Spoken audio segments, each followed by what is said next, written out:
I guess the scary thing is that we ultimately didn't necessarily go to business for a lack of business. We're a successful, profitable business that was faced with the challenge of relocating and just were unable to make the numbers work. So I guess that's kind of what makes it a little bit scary. Hey, my name's Ian Brown. I'm Gabe Roberge, and we are the co-chefs and co-founders and co-fellas of Namjim. Co-guys. Co-guys, co-dudes. So basically we cook food that's inspired by Thailand, but our kind of little spin is that we try to cook it using kind of quintessentially Newfoundland ingredients.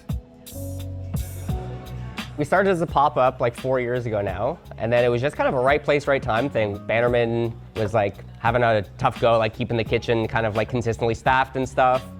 They wanted someone to come in and just kind of take the kitchen off their hands. They didn't want to think about it ever again, and we needed a home. Yeah, so I guess with just inflation, margins just get a little tighter, and you know, it's such a big machine here at Bannerman that I don't think it really made sense for them any longer to be able to outsource the kitchen. So that kind of left us in a, I guess, like kind of homeless position. So we spent some time, you know, shopping around, looking at spots to potentially open up Namjim in its own brick and mortar.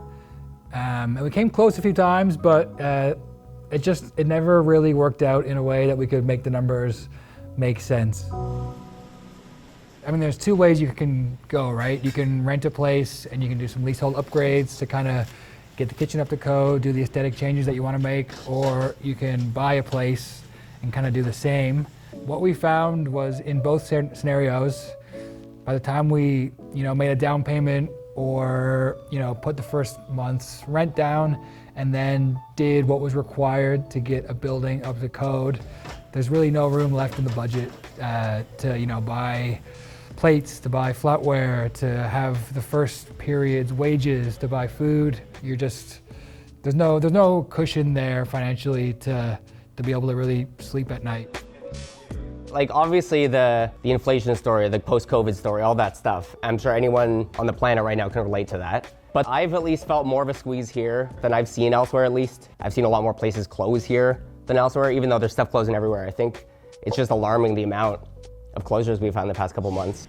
What were you guys thinking and feeling and saying amongst yourselves while you were watching other successful St. John's restaurants, seeing Nook and Cannery close and seeing Prairie Delight close? Holy shit. Yeah. It was real spooky for sure. And I think restaurant spending, according to all the data, is down across Canada. But I think St. John's is ultimately, it's not a huge metropolis. It's a pretty small town, so we don't really have the same, you know, influx of tourists as even like a city like Halifax, you know what I mean?